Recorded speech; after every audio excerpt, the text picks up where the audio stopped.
Katie Sietta is an actress and producer living in Los Angeles. She is from Pittsburgh, where I first met her working on a feature film project there. She recently helped produce and acted in a short film called Strangers. This interview, we talk about moving out to LA, kind of the pros and cons of living in LA, and also just some general things about being an actor and a producer, how those two things work together, and why there's so many actors that also dip their toes into producing. So I really thought this ended up being an awesome episode. It's a little echoey. We were filming in her place, and the room that we filmed in just was a little echoey. So that is a thing in this episode, but I think you'll enjoy it. It also goes a little bit over the half-hour mark, but I didn't really want to cut any more stuff because I liked all of the content in here. So please enjoy.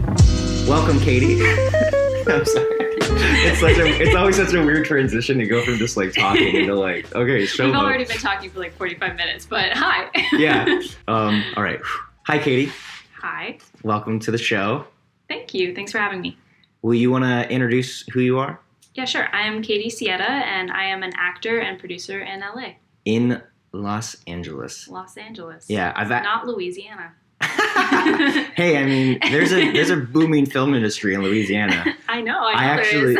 I actually just did a workshop with a locations manager named really? Charlie Brown. That's actually his name. And he said that's really helped him in the film industry because it's easy to remember, and everyone's like, "Oh, you're the guy that's name's Charlie Brown," and he does out of New Orleans, and he's like making a killing. He's worked on like American Horror Story, like awesome. all of these. He worked on Logan. He was the main locations manager for Logan. So yeah, Louisiana, LA.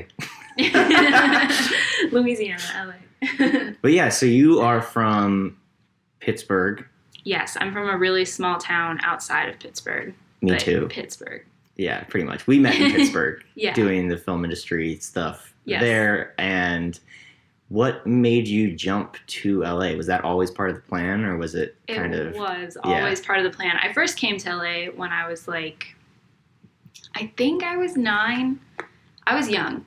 And I came out here by myself. I have extended family who live out here, who are also like loosely in the industry. And we did like headshots. We did... Oh, there's a dog. We did headshots. We did, like some castings. I went on my first couple auditions.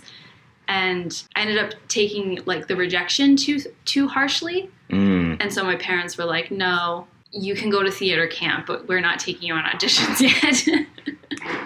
And so I went back to Pittsburgh and just kind of did the same thing there for a little while, did theater camp. And then, as I grew up, I like went back and forth on whether or not I even wanted to be an actor for a really long time. And then after I graduated school, got my office job and had time to like settle into my life, I was like, no, it's who I am. I have to do it. And so I jumped back into it. And LA was the obvious choice because I have such like a strong family support system out here.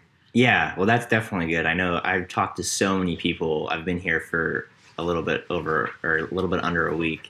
And like every single person I've talked to, they're like, yeah, I just dropped everything, moved out here, didn't even have a place to live. And like, it's like, that's something that I would do totally.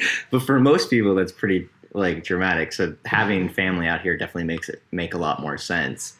Yeah, that was definitely not my approach. I had an agent out here already lined up. I came out here like prior to moving and I met with a bunch of different agents and I picked the one that was the best fit. I kind of waited in Pittsburgh until I had a good solid work opportunity to move here before just like, I did sell all of my stuff and move out here with 2 suitcases. Right, yeah. So I still have that like nice like whimsical part of the whisking off to LA to follow my dream story, but it was like predetermined and planned out. Yeah, it wasn't just like one weekend like, oh, I'm going to do that. So overall, do you feel that was a good move to make career-wise? Obviously, you seem to be doing really well now. So yeah, absolutely. I will say, like, if anyone's listening to this and thinking about like dropping their whole life and moving to LA, there is a growing period, like a growing pain kind of period. I think the first year is really hard because you have to like, you don't get to have your new life and keep your old life. And there's lots of grieving that you have to do for your old life because everything changes. Your whole circle, your everyone. Right. Like you think it's going to stay the same and it just doesn't. Yeah, that's like, I see that a lot with a bunch of different people that make that transition. Yeah. The first year is definitely that like struggle period. So now that you are out here, you are also producing. I mean, the main audience of this podcast is producers or like filmmakers. Mm-hmm. So I'd kind of like to talk about that side of things, sure, if you'd like to. Yeah. A lot of actors are actors and producers. And I think I don't know if you know who Kevin Introdonato is. He's like a bi-coastal indie filmmaker / actor. And he was in acting for like 14 years or something. He wasn't acting, or he was? He was. Oh, okay. And then he started also producing films, and now he's doing really well because he's able to take the initiative and say, this is a project I want to make happen. Yeah. And can make it happen. Yeah. Is that something that you've always had on your radar, or you were kind of forced into that part of the business? So in Pittsburgh, my first I think it was my second feature. My second feature, I was cast in it in a supporting role, and then like through, I just like really hit it off with the director, got along with her really well. She started telling me more of the like production side of the project, and I kind of just like, I just asked her, I was like, can I help you make this happen? Like, what can I do? She's like, well, you can be an associate producer. And so that was like my first intro to producing. And it's basically just making things happen. And then, and then after that, I worked at a magazine where I was a producer for the whole fashion section of their magazine. So that's like largely the same thing. Just taking a creative idea and then making it exist. Yeah. Handling all of those logistic things. It's funny because people are always like, oh, no one really knows what a producer does. And it's like, yeah, we do. Producers make things happen. We produce the things. Yes, and it can apply to so many things. It's the same in the music industry, same in film industry, fashion, like events, event producers, people that are organized. I did some of that at one point, and it was seriously, it's all just problem solving. It's like with creative endeavors, whatever it is, there's never like this is how it happens. There's always like a lot of problems that come up that don't have answers that are obvious. Right. So that becomes a huge part of that job. Totally. So that was my first project. And then when I moved out here, my friend Austin approached me with a script that he had written, and he was like, I want to make this, and I want you to be the lead actor in it. And so I read the script and I liked it a lot, and I was like, okay, let's make this. Like, this is easy. We can do this. And then I just kind of like became the producer on that project as well. And so that was the first thing. That's my short film Strangers that I produced totally by myself. And it was it's a short film. It's only 8 minutes long, but it was like a huge like crash course in producing because I had to handle everything. Yeah. And I didn't always know how to handle everything, but I had to learn. Why did you end up being the producer on that film? Was that just because you had a little bit of experience on that, or just kind of no one else was going to do it? So I kind of already had the title of producer from my like previous experience at the magazine and with my other film. So when Austin brought the idea to me, he didn't have anybody that was like really a big go-getter attached to it just yet to like kind of make it all happen. And he had like reservations on like how he would even do it, and I like had all the answers to those things. So I just kind of like came into the role. Right. And you definitely have that. I'm the producer. That like mindset, because we were talking about a film idea that I have before we started the interview, and immediately you're like, oh, you could do this and this and this and this, how you can solve that problem. I think that's super valuable as an actor, even if you, I mean, obviously when you're on a big set, they already have that stuff taken care of. But if you're on indie film sets and stuff, it's nice to be able to, as a producer, I like it whenever an actor can contribute in other ways besides, I want them to focus on that. That's their job, is acting. But like, if a problem comes up, everyone putting their brains together is a nice like way to solve problems rather than it all being on one person. And it's nice when actors can contribute to that for sure. Totally. And with Strangers, it was, and even, you know, the way that I am, the other film I was a producer on, a lot of the producing happened before the actual on-set stuff. Yeah, before as the most day. producing should. Take note, guys. You shouldn't have much work to do on set. So once I'm on set, it's kind of, I'm just an actor. Yeah. I'm still the producer if there's a big issue. But you also know things are gonna work because you've helped take care of that stuff ahead of time. I've planned it that way. Yeah. Exactly. Yeah. Do you find that has been generally useful for you to be able to kind of make projects happen rather than necessarily having to wait around for projects to come to you? Yeah. So I think as an actor, if you come to LA, I mean, you can play the audition game, and I think that you should. But I also think that it's super important to, take some initiative in your own career and, write your own projects and make friends with people who aren't actors, make friends with people who are writers and sound designers and composers and editors and, directors of photography and directors, and get all your friends together and make something. Yeah.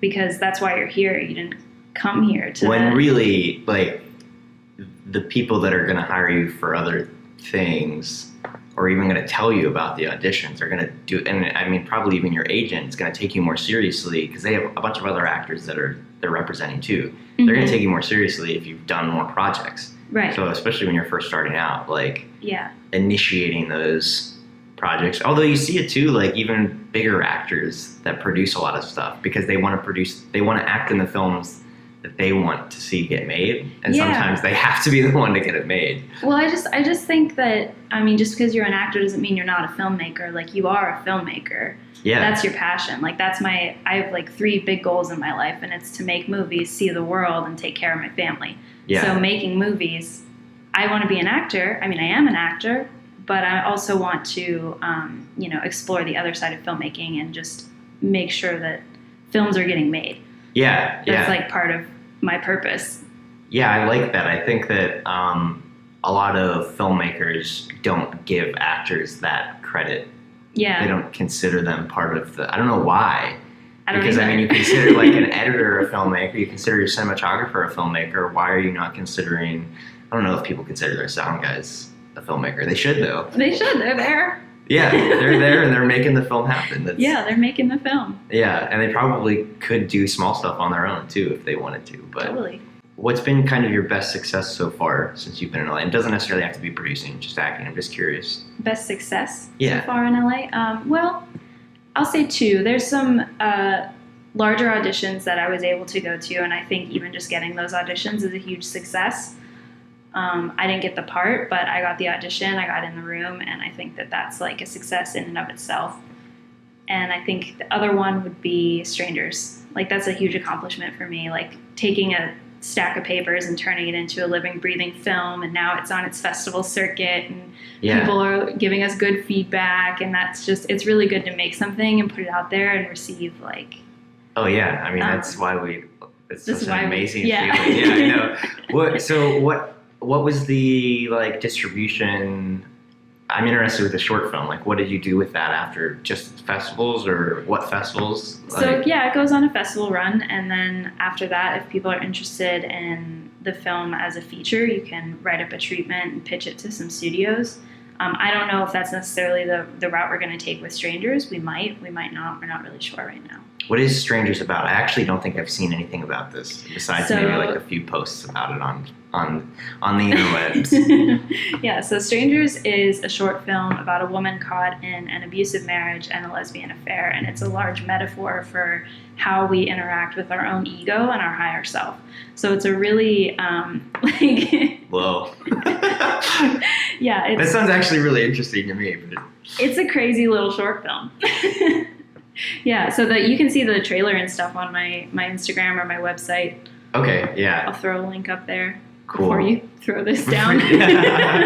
All right, if anyone wants to see it. Yeah, cool. So you said you just start the festival circuit, so you have... We're just getting our acceptance, notifications and stuff. We've been a finalist, a semifinalist, and official selection. We're gonna premiere in late March. Did you have a strategy for which festivals you applied to in which order or anything like that, or did you just kind of apply to a bunch of them? We applied to a bunch of them. Yeah, I think the ones that were coming up. yeah.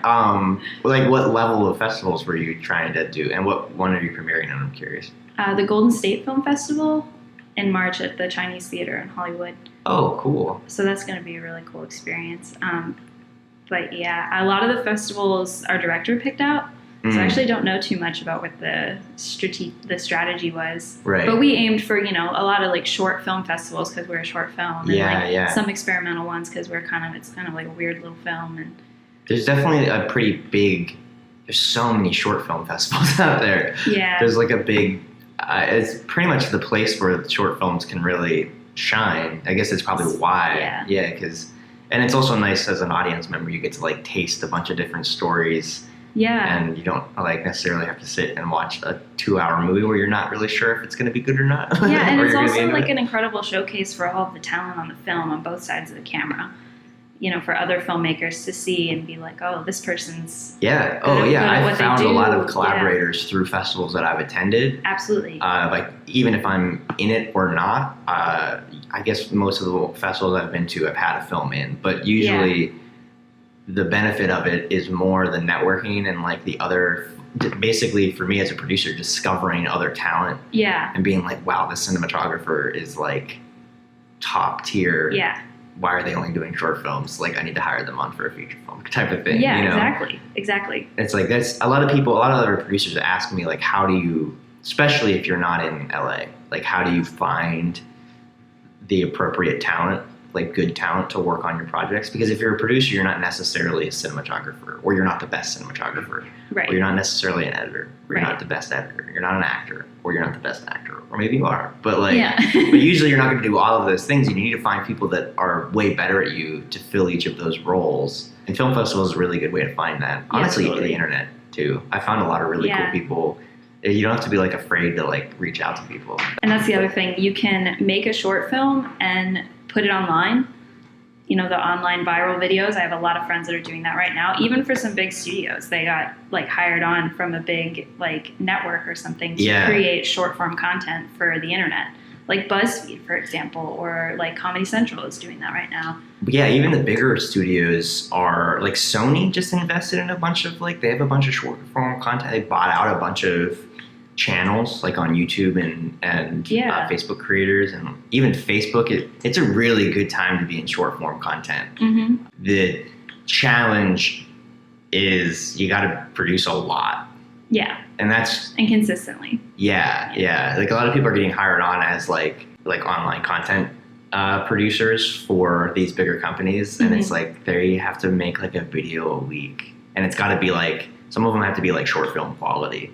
But if you're in LA and you have access to all these really talented people, and like you're getting money from Sony or Facebook or Warner Brothers or BuzzFeed or whatever, I guess it's like, that's a pretty awesome job. Totally. Yeah. Yeah, but that's like, I found a lot of people that are going to be collaborating on my upcoming films through, so I have like connections in Austin, Texas, and I like a bunch of the films that played at South by Southwest got put on South by Southwest's website, and I watched all of them, and then the ones that I really liked, because I'm always looking for interesting cinematographers. That's kind of, and sound engineers. Those are kind of the two things that I'm like, man, I need more good cinematographers and sound designers in my life.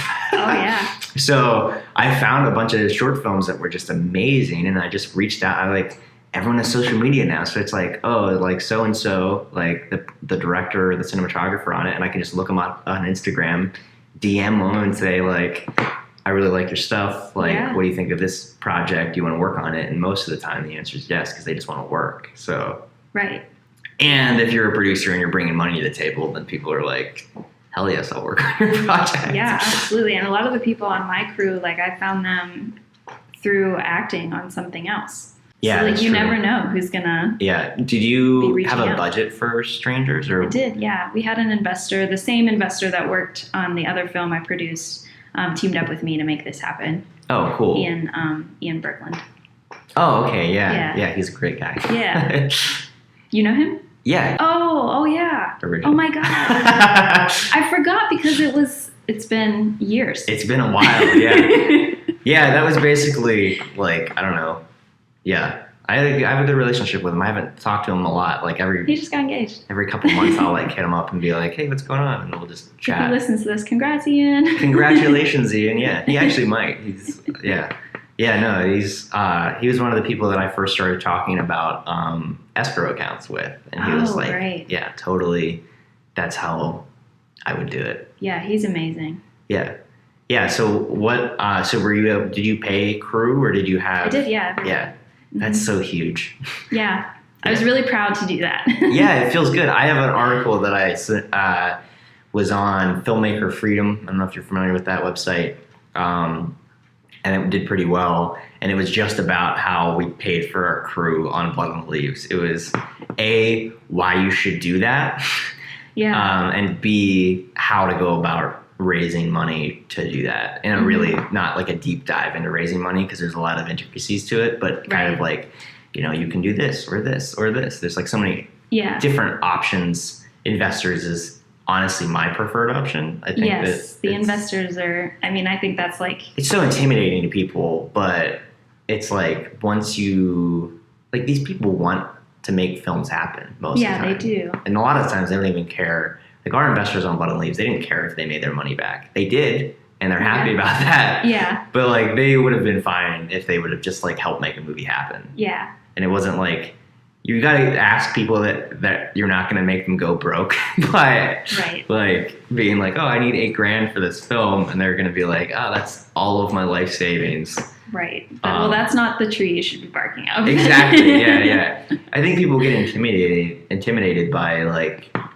There's just something in our culture, like I guess it's the class system or something where, especially if you're a filmmaker and you're not from like, I don't know, that social class, you're like intimidated by even talking to people that have that kind of money. Yeah. Can you like, I don't know where your like family's from. Like, I don't know like if you're even really understand what I mean by that. I do. Yeah. I do because I'm kind of like both. Yeah. Yeah. Talking to investors, when you pitch to an investor, it's more of like a business meeting than like outright asking for money. Yeah. You want them to be part of your team, and that's the way that they contribute, Like that's the way I see it. I don't see it as like just like outright asking for money. So your difference in social class, like you don't even really need to think about it as money if that intimidates you. You can think about it as a partnership. As a partnership, and them like coming onto your movie that's actually, in a particular role. Yeah, that's actually really solid advice. So, because sometimes like when you think about money, some people have like a bad relationship with money, and you don't want to carry that over into your filmmaking. Right. Because especially if you're poor. Most poor people have a bad relationship, which is the reason that, like, I seriously, genuinely believe, like, a lot of issues with money come from a bad relationship with money. People that, if you look at money as bad and evil, then you're not going to have very much of it in your life. I totally agree. Yeah, money is all energy, and whatever energy you give money is the energy it's going to give back. So and money is good. It's just a tool. Yeah, money's neutral. It's not good or bad. Yeah, good and like it's not going to hurt you. Exactly, yeah. But if all you know and if all you're raised to know, and like a lot of artists obviously come from like the more impoverished class in our society. Yeah. But it's like the people that I've met that have the resources to help make films happen, because films are an inherently expensive art form. Right. They're also creative. They're also artists, or at least interested in the art and making movies happen, and they have the resources to help make that happen. So it's not necessarily I like the way that you say that about it's like being a partnership. Like it's not like let me take something from you. It's like let's allow you to contribute to this. And usually they want to contribute in some other way too. Yeah. Like even, with Ian, he saw the Indiegogo and had a conversation with me about, becoming more than just like an Indiegogo contributor. Because like if you contribute to a film in that way, you kind of just like send your money away and then you're done and you wait for your signed poster in the mail or whatever perk you signed up for.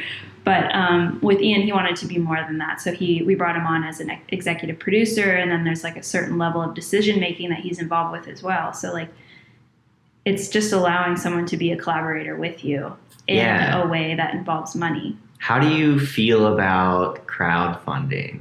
Crowdfunding is a necessary evil. Yeah, I'm pretty big on social media, so crowdfunding. I had two, some people would say they were unsuccessful campaigns, but I got what I needed to make the film happen. So in the end, it worked out. I did 2 campaigns for strangers and only made like under 500 each time. Yeah. But that worked for what we needed. And it was also the catalyst that started the conversation for the rest. Yeah. It helped everything else like work out. And then there was another conversation with another executive producer at one point that came from the crowdfunding as well. So like it's good to put yourself out there and then people know you need money, and sometimes executive producers can see it and reach out if they're interested in working with you. That's an interesting way to look at it, because I have a very complicated relationship with crowdfunding as well. I've done about like 4 different Indiegogo Kickstarter campaigns in my career now, and the only one that we successfully raised the budget that we were trying to raise, we were only trying to raise like $600. So every other time, I mean, with one of the leads, we raised a little over $1,000, maybe closer to, maybe even over 2,000. I don't remember exactly, but we were trying to raise 8,000 to finish our post-production. But I looked at it as more of a marketing tool. And it allowed us. I mean, it got us onto more publications when we were trying, because there was a goal. It wasn't just like, hey, watch our movie. It was like, hey, help us finish the movie, make it happen. And that for some reason that makes it more interesting to publications. It's a little embarrassing then to have the little widget there that shows that you only raised like 20% of your budget in the article forever. But it's whatever. Yeah, I think is there too. And then people reach out after and they're like, sorry about your... and it's like, it's all good. We got it made. Yeah, so, it like, still happened. Yeah. You just, it's like, it's good to put it out there on the crowdfunding campaign. And I've seen some productions make it. Like, they get their goal. I've never, the only ones that I've seen successful, I've reached out to and asked how they made it happen. And basically they had the money raised beforehand. And they pretty much cheated, because they like. I have one filmmaker friend specifically. Well, good for them. He's made 2 different like $20,000 crowdfunding. I think his first one maybe it was 10,000, 8,000, something like that, and then the second one was closer to 20 grand. But both of them, he had already raised all of that money beforehand, and he was just basically trying to use it as a marketing tool, and then also raise a little bit of extra money. So I bet that worked. Yeah. So basically how he did it was like, which is smart, you know? Yeah.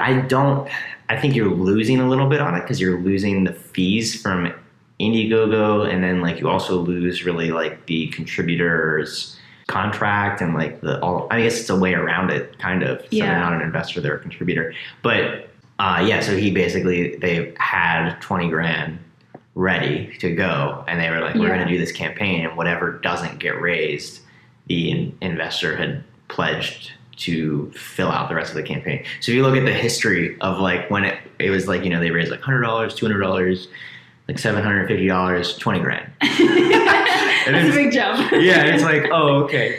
I guess that's kind of how our campaign worked too, the first one, because the investor like saw it and then spoke with us about it. And I mean, and that's even, I don't know. He just didn't put it through Indiegogo, so the world couldn't see it, but we did. Yeah, we were successful. He should have made him do it so that he didn't look like a big failure. Well, I personally don't care. No, I'm just kidding. I think that's it's a very like shallow. Like the crowdfunding. Yeah, to be like, well, I'm going to have to put all this investor money through it to make it look like we weren't a failure. But at the same time, then they get all these, that same filmmaker gets all these like publication coverages on like IndieWire and stuff, like so-and-so film raises 20 grand on Indiegogo, which is like not a lot of people do anymore. So that's true. Maybe it's smart. That's true. That is smart. Yeah. I didn't think of that. I might have just turned. This conversation might have just turned my opinion about crowdfunding in a way of like using it as a marketing tool. But I definitely. I mean, that's a smart way to manipulate the whole thing. awful situation of crowdfunding Yeah, well, to your favor. It's. I think it used to be really awesome when I first started. I first used it to raise like $500 for a short film, like one of my very first short films, and I raised $500 easily on it. And people were raising crazy money back then. Yeah, that's before like name talent got involved, and like now you just get totally swallowed up by everything else. The one, I don't know if you're familiar with Seed and Spark. Yes. They are kind of introduced to it. I haven't used it yet. I'm excited to. My next film is going to go through.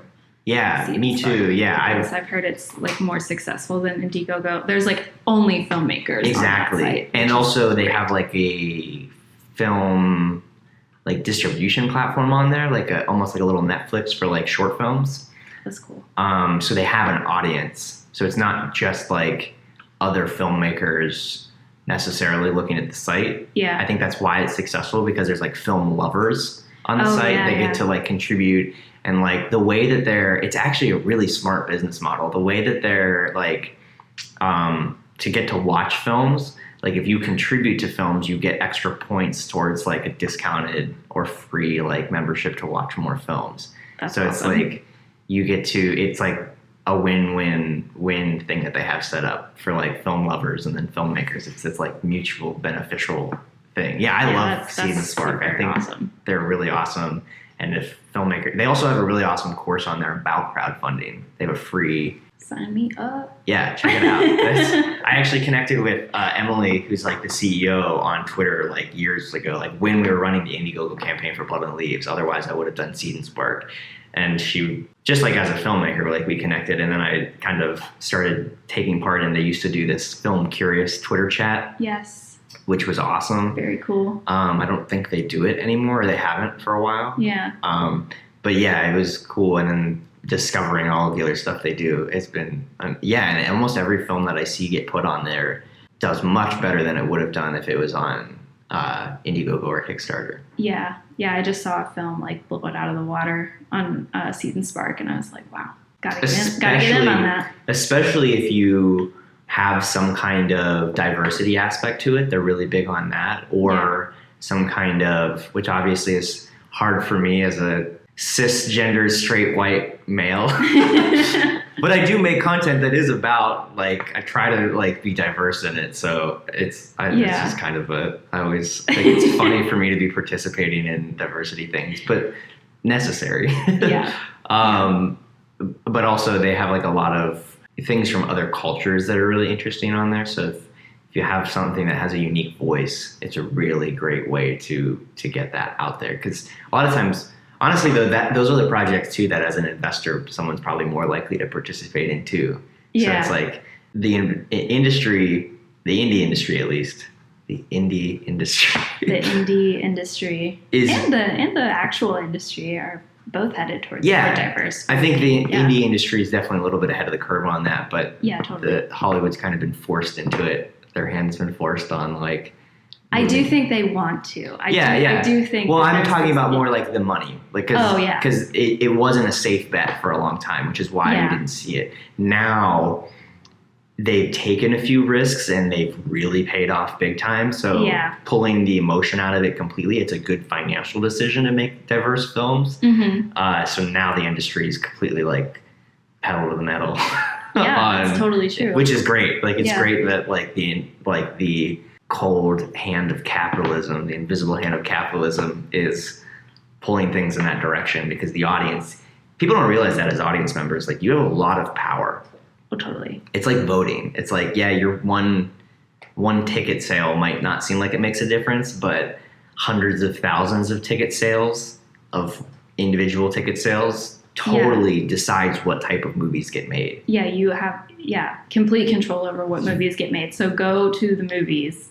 Yeah, and go see the movie. Especially now, like you can get the AMC A-listers thing. I love that. I just found out about Movie that. Pass, even though it's tanking, you can get. Yeah, I had Movie Pass for a while, and then they changed up their terms of service, and now it's not really.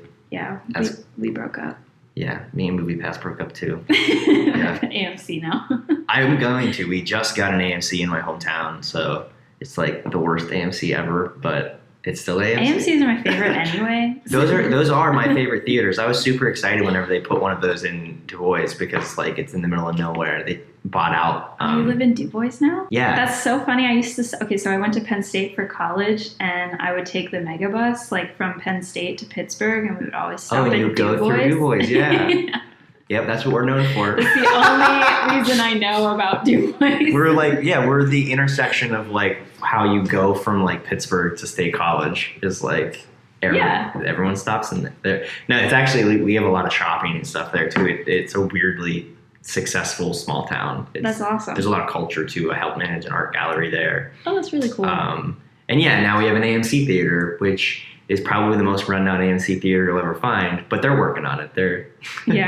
I was so excited. I was like, yes, I love AMC. And then, like, they didn't really do anything besides put new Coke machines in. And I was like, the AMC Coke machines are really cool. Though. I was like, that's pretty cool, but, like, it'd be sweet if the projector would stay on in Theater 3. But meanwhile, Burbank has 3 AMCs, and they're all on the same block.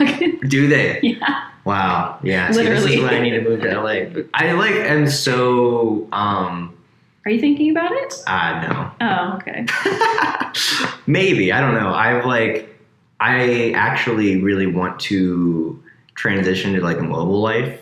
So that I can. Oh yeah, I read your blog, or Rachel's blog.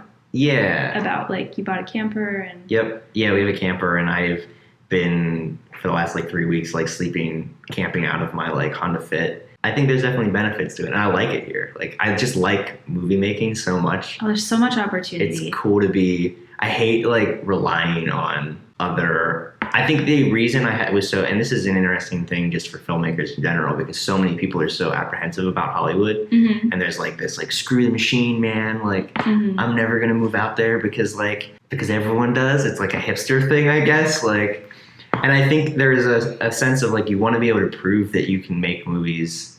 For me, at least, it was always, I want to be able to prove that movies can be made anywhere. You don't have to be in LA to make movies. Right. We did that. We made a movie outside of LA. So yeah. The thing is, there's just so many more people to work with here. Like, everybody I run into is somehow a potential contributor.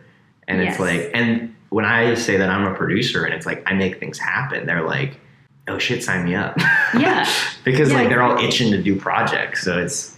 Right. There's a lot more opportunity. Everyone here is kind of speaking your language, living the same lifestyle as you. You're not so much a fish out of water. At least I've found. Yeah. Like, when you're, out in Pennsylvania and you say you're an actor or filmmaker, like 9 times out of 10, you're not talking to another filmmaker. Yeah. But here, you almost always are, which is really cool. So, like, every time you go out, you're meeting someone new that could potentially be like a collaborator. Collaborator. Yeah. Yeah. I think that's amazing. And I mean, to be totally honest, wherever you're making films, you're always competing with this market. Yep. So you might as well be here. This is pretty much what we found, like, producing Blood on the Leaves out in the middle of the woods in Western Pennsylvania, which I still think that was the place to make that film. Mm-hmm. But we had to pull from New York, and we had to pull from Cleveland and Cincinnati to get the talent that we could even kind of compete with the rest. Because the audience doesn't care. They're completely impartial to how the movie was made. They care about the end product. So if the end product sucks in one way or another, or doesn't live up to the standards of what the industry is doing, if it's not living up to the standards of, like, Black Panther and stuff like that, like, and I get it, like, there's no way but you got to get as close as you can get to, like, it has a high to be quality an A+ movie. Exactly. Yeah. And I mean, that's, like, been the major thing with the movie with Blood on the Leaves is, like, we get a ton of, like, wow, the story was amazing, the acting was really good, but, like, this one production, like, too bad the production quality wasn't better. And it's like, production quality was basically as good as we possibly could do out in the middle of nowhere. Yeah. So that definitely was kind of an eye-opener of, like, oh, okay, maybe I should get over myself and, like, participate, at least, like, hire people from LA and New York. And yeah.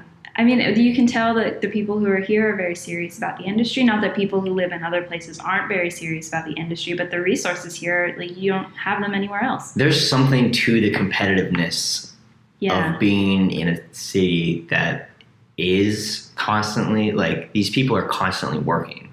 A cinematographer in Du Bois, Pennsylvania is probably only working on their craft, like, one day out of the week, if they're lucky. Where, like, a cinematographer here is on, like, high-level stuff every single day.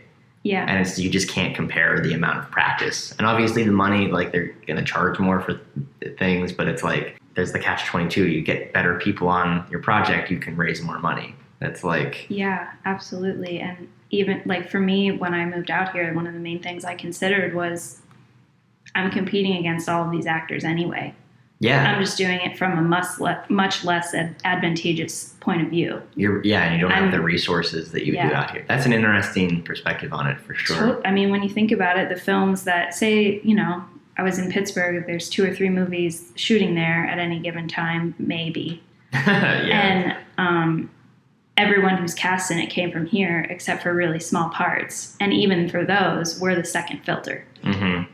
So think about how many opportunities you're getting from that point versus if you were here getting, the larger auditions. Like there's a couple shows that were shooting in Pittsburgh, and, I have friends here that audition for all the lead roles in those shows, and then friends back home that are auditioning for waitress or bartender, smaller things, which are great roles, all of them. But I think it's like probably the people that I've seen be most successful moving out here had started somewhere else. Yes. Do you think that's kind of the way to go about it, is to do some projects in a smaller market and then come here with some track record?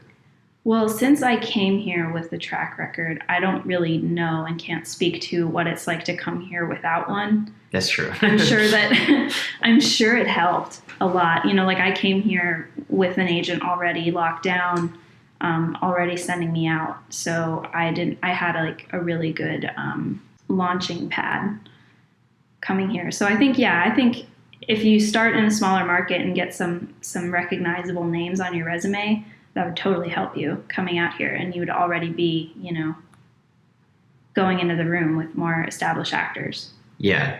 I feel the same way about producing. It's like having produced stuff out of Hollywood, because it's hard to get stuff made here, honestly. Like some of the people that I know that are producers here have not ever produced one finished film. Oh, really? Yeah, I have a couple friends that they make their living as producers. Like they make all of their money from producer fees, and they haven't finished any films. And they always look at me and they're like, "Hey, because I'm always like, oh, you're like a real producer," and I'm just like this guy making movies out in the middle of nowhere. And they're like, "Yeah, but you actually made a film." And it's like, oh, okay, so if you take that, if you can make an actual project and finish it, and maybe do something with it from a small market, even if it's not at the quality you'd like it to be, then bring that to a bigger market, New York or LA, where you're able to work with top talent, then you kind of have that track record of I can finish things. And people are going to take you so much more serious than the 90% of people working on stuff out here that aren't finishing stuff. Yeah, absolutely. I agree with that 100%. Finishing stuff. Finish something. Finish your stuff. That's the most important part of finish something, because that's your calling card.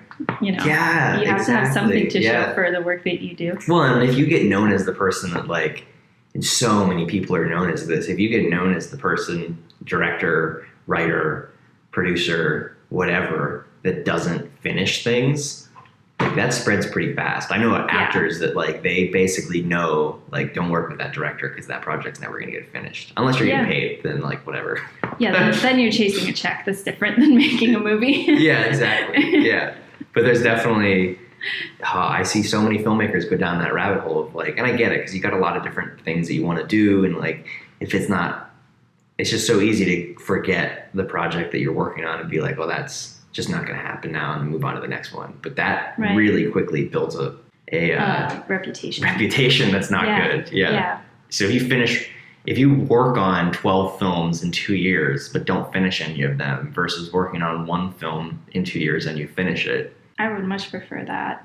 Yeah. Just one film in 2 years and finish it, start to finish, get it screened somewhere. Yeah. Get it online. Get it on the internet. Get people to watch it. Yeah. But even just having it finished is something. Yeah, totally. Even if you finish it and nothing happens, you can just at least show that to your future collaborators. Yeah, exactly. Yeah. All right. What's been your biggest driver for continuing and the things that you consider successes in your career? What's gotten you there? My biggest motivator to keep going? Yeah, sure. Is that what you mean? Yeah. My biggest motivator to keep going is, I guess, making films is like such a true passion for me that I have to do it. Like there's no not making films. Yeah. I think I've had a couple conversations with my aunt where I feel like I want to quit, and then she's like, "Okay, quit to what?" And it's just like blank air. And there is no quit to what, because realistically, I'd probably get an office job and then start going out on auditions and start making movies with my friends again, and it would just like circle back to this. Right. It's always this. So I think when you are a filmmaker and in your heart of hearts and you really love it, there is no giving up. There is no losing motivation, and you have to. It's like a painter. You have to paint. A writer has to write. It's just, yeah. Yeah. Otherwise, if you're like that. Yeah. You like start dying inside because you're not creating. Right. Yeah. All right. Well, thank you. Where can people find you on the internet if they want to check out the trailer for your film or anything else? You guys can go to my Instagram. It's at Katie Cietta, KATIECETTA on Instagram. CETTA. A. I just know when I first met you, I could not get that right. So I think I have seen it enough times. I'm good now. But yeah. All right. So check out Katie's stuff, and thanks for having me. Yeah. Thank you.